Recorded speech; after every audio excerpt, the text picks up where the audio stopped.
I rise today to address a challenging situation in Mali. Mali is a West African country, a country of nearly 500,000 square miles, a vast country that stretches from the Sahara Desert to the Niger River area and is home to roughly 15 million people. Yet it's not at the top of the list of concerns for many Americans. Mr. President, this spring, back in March, a rogue element in Mali's security forces launched a coup and forcefully overthrew a long-standing democratically elected government in the nation of Mali, our ally. This may seem inconsequential to the average American, but it could have big implications for our security as well as that of our regional and global allies. Because in the power vacuum that was created in that spring coup, al-Qaeda saw an opportunity, and they stepped in. 3 different extremist groups, all linked to or controlled by al-Qaeda in the Islamic Maghreb, known as AQIM, now control an area the size of Texas in the northern part of Mali. They succeeded in fracturing a formerly stable democracy and contributing to broad security, political, and humanitarian crises that I believe have grave implications for the Sahel region and for America's interests. To put it simply, Mr. President, this matters.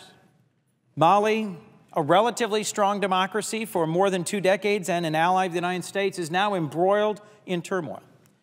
The United States, in partnership with the international community, must show leadership in helping it rebuild its democracy and restore its territorial integrity by reclaiming northern Mali from terrorists and extremists. So this morning, as the chair of the African Affairs Subcommittee of the Foreign Relations Committee on which we serve, Mr. President, I chaired a hearing to assess developments and the path forward for U.S. policy in Mali.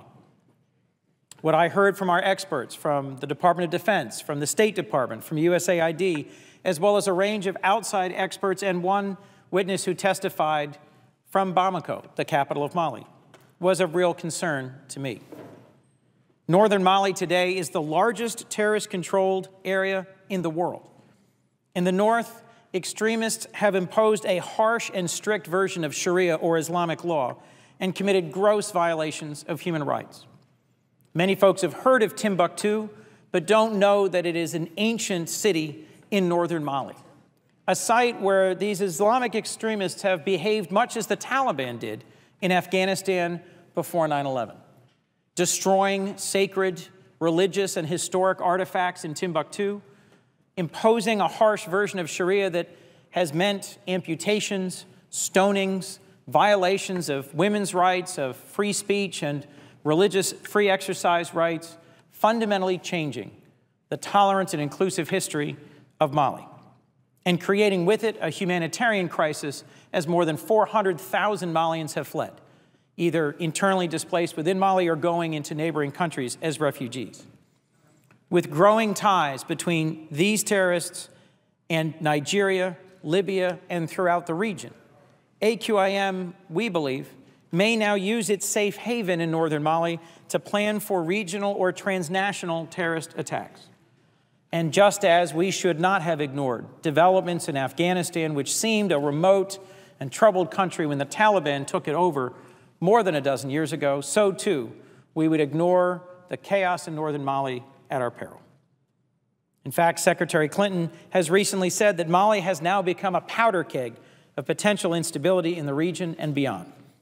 The top American military commander in Africa, General Carter Ham, said publicly just this week that al-Qaeda is operating terrorist training camps in northern Mali and providing arms, explosives, and financing to other terrorist groups in the region. So I believe it's critical that the United States have a strong and comprehensive policy to deal with this threat. I'm concerned that the current U.S. approach may not be forward-leaning enough to address all 3 crises, security, political, and humanitarian, in a coordinated, comprehensive, and effective way at the same time. Given the compelling U.S. interest in stability and security and good governance in Mali, we must ensure we don't miss the bigger picture of what this situation means for the future of Mali, to our allies, and to our security. The UN Security Council is now considering what they call a concept of operations for an African-led military operation. The U.S. can and should play a more active role in supporting this and preventing the country from becoming a permanent home for extremists and a safe haven for terrorists. An active role, Mr. President, does not mean putting American boots on the ground. Instead, we can provide operational support for a regionally led, multilateral, African-led force being organized by ECOWAS, the Economic Community of West African States, and the African Union. In the weeks ahead, the UN Security Council will likely vote on a resolution authorizing this coalition to lead a military intervention to dislodge the terrorists in the north. We've seen models like this work in Cote d'Ivoire and Somalia, so there's reason to believe in the potential of a regional military solution to the security crisis in the north. However, even if this intervention works, it will take time to train and equip and assemble the regional force and to develop the appropriate plans for what happens during and after a military intervention. And frankly, Mr. President, security and stability can't be restored to Mali with military action alone. The current crisis is as much about governance as it is about security. A stronger Malian democracy is the best way to ensure security and societal gains in the short term and the long term. But democracy doesn't just begin or end with an election. One of the reasons Mali's democracy crumbled so quickly was that Malians did not feel connected to or represented or well served by their government. Voter turnout in the last few elections was lower and lower, with the government viewed as corrupt, social services not benefiting the relatively sparsely populated north, and institutions nationwide that were weak.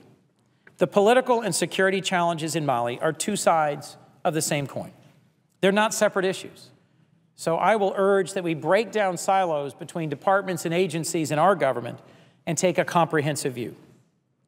If we focus on the political only and insist on Mali moving forward briskly with an election, even when the security situation will prevent most northern Malians from meaningfully participating, I think we risk unintentionally strengthening the hands of those who want to ensure that Mali's regional divide is permanent and hand a symbolic victory to al-Qaeda.